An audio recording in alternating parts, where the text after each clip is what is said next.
This is feeling like I'm in prison. Uh, I would say since 2020, I felt like I've been in prison, and I imagine for a lot of people, they feel the same way because of the pandemic issue. But for me, I would say that's not what it is.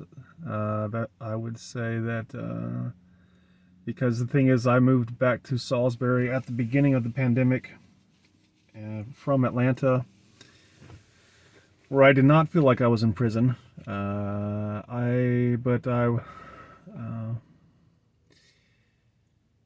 came back here. I got a job with my father. Had an apartment for a while, and then moved out of my apartment and into his shop where I work as a way to save money because I was not saving much money. I had saved like $400 over the span of the year from 2020 to 2021. $400 in the bank after a year's worth of work. I felt like that was not enough, but why did I need more money? I felt like I needed more money because I needed to escape. I felt like I had had this urge to escape basically from the time that I got here, and I saw money as my way of getting out. And so I started looking at things like cryptocurrencies as a way to make money from my money and that kind of thing. But now it's the beginning of 2022. This is January 24th, I believe, and I still feel like I'm in prison. I have purchased a van and a bus. That was not necessarily intentional. I don't want to go into too much of why I bought both of those, but I did. That was part of my plans to escape in a way, but not to escape Salisbury necessarily. But the more that I think about it, the more I feel like the prison that I see myself in now is a prison that I've been in my entire life. And it's not that I'm now in prison and I wasn't before. It's that I was kind of constantly distracted from the prison that I was in, or I was constantly looking for distractions from the prison that I was in, or ways to get away from the prison that I was in. And in some cases, it seemed like maybe I had escaped. So, like, I joined the Army in 2002. And I got out in 2005. I felt like that was its own kind of prison. I felt like I got some good from that, but if I had stayed in that, that would have been its own kind of prison. I felt like I could not be myself there. At that time, I didn't think I was trans.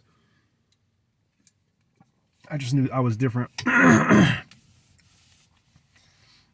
So the Army, I went off to college for the 8th time back in 2010. I went to the Art Institute for a degree in web design, thinking that having a job as a web designer would help me escape, that it would help me get away from whatever it was that I was trying to get away from.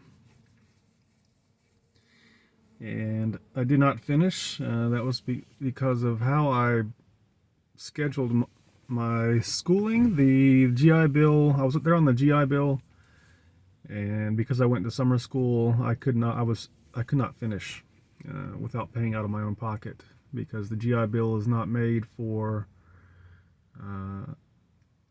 it's not made for summer school. Basically, you can go to summer school on the GI Bill, but if you do, you're actually wasting your GI Bill, and I did not realize that at the time.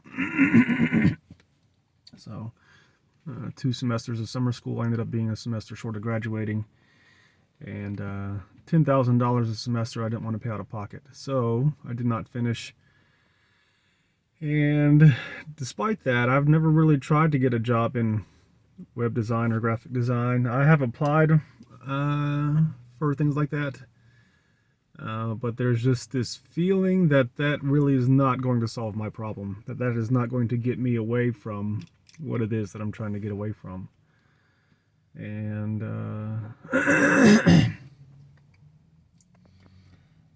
so I came back from the Art Institute to Salisbury. My family's been in Salisbury since around 1994, 1993, somewhere maybe 1992 even. I'm not even sure. But so every time I leave, I come back here. In a way, this is the closest thing that I have to a home, and that's because my family is here. But I don't think of it as home. I don't think of it, when I'm here, I don't feel at home. And so when I came back from the Art Institute, it was about 4 years later that I came out as trans. And when I came out as trans, I realized that this is not my home. I realized that I don't really have a family here. The family that I have is not my real family per se, because a real family would not have reacted the way they did. And that was how I felt. And I felt like this is just not my home, so I moved to Atlanta. And for a time there, it seemed like I had escaped. But then after being there for 4 years, I realized that really that thing that I was trying to get away from, I really was not away from it. And Atlanta was certainly better than Salisbury as far as opportunities, as far as having people around me that I could get along with and talk with in a very healthy way. But there was still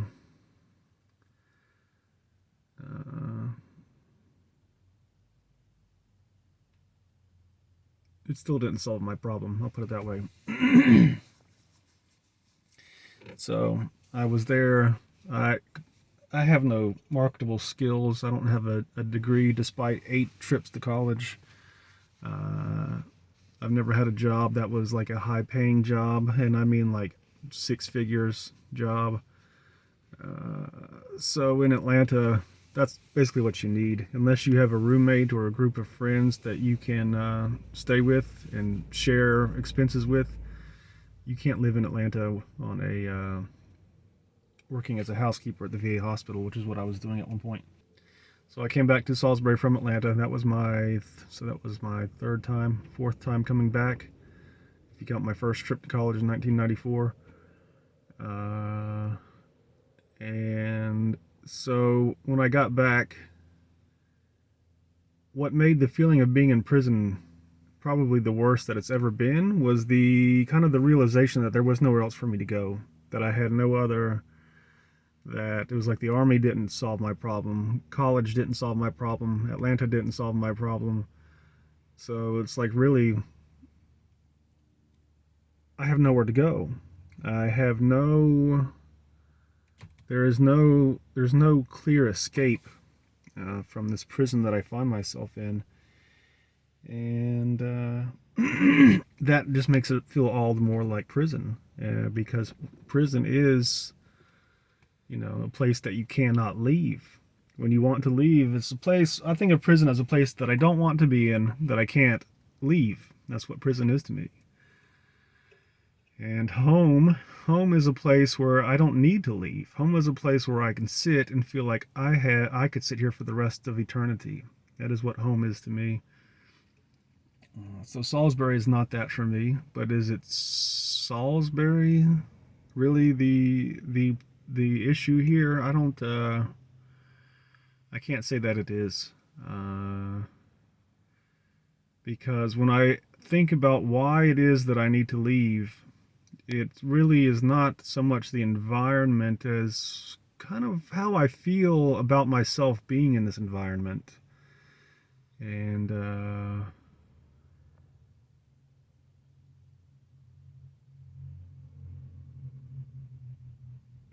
maybe a place like Atlanta would be better. If I were making a 6-figure salary, I think I might be living in Atlanta. But buy my own house, be comfortable, and that sort of thing. Maybe I would even try somewhere else. I don't know, like Boston or Austin, Texas, or Asheville, North Carolina, or something like that. But it's becoming more apparent to me that what I'm trying to get away from is not so much the city. What I'm trying to get away from is myself. And that is what I'm trying to escape. That I'm struggling to face the reality of me.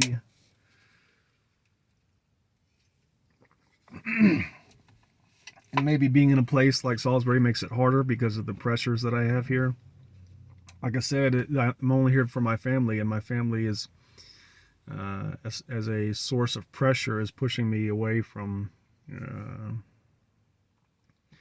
what I see as my reality. And I don't mean they're doing it deliberately, but it is more just the whole thing of being like told that I'm not welcome at my dad's house in women's clothes, and when the family is there, that just discourages me from pursuing this route to what I see as my route to happiness. And but that doesn't mean they're preventing from reaching the destination that I'm trying to reach of home. I'm trying to reach home. I'm trying to reach happiness. And I cannot say that they are preventing me from doing that. And I cannot say that anyone in this city is preventing me from doing that. So,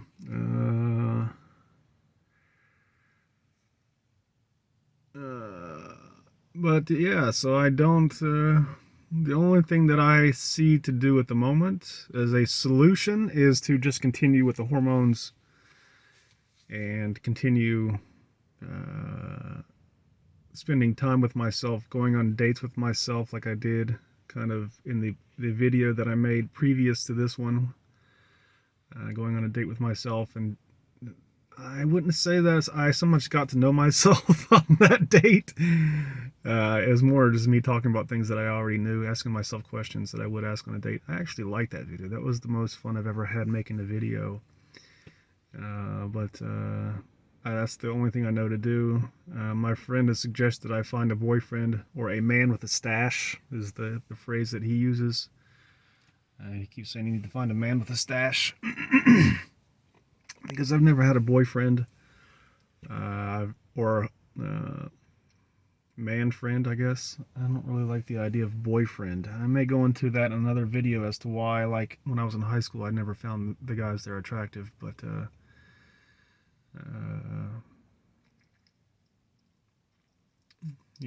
maybe that is the kind of the prison that I'm in. Maybe that's part of it. Is this fear of facing an inner desire to be the girlfriend in a male on female relationship. Or I should say boyfriend girlfriend, because I'll never be female. But yeah. So that is kind of where I'm at the moment. I'm still thinking about visiting other cities. I'm still thinking about visiting Asheville. I've considered moving there. I did make a trip up there, but I don't think that's a good idea to move there at the moment. I think it's a good idea to visit. Maybe go to just spend the weekend there. Go out at night to the gay bars and maybe find people. Or go to events. They have a lot of events up there, but moving there I don't think is the right solution. What I think is the closest thing to a right solution is what I just mentioned. I'm still journaling, still doing meditative practices, and that kind of thing. But yeah, those are my thoughts on the prison that I'm in, the feeling of being in prison, and that's it.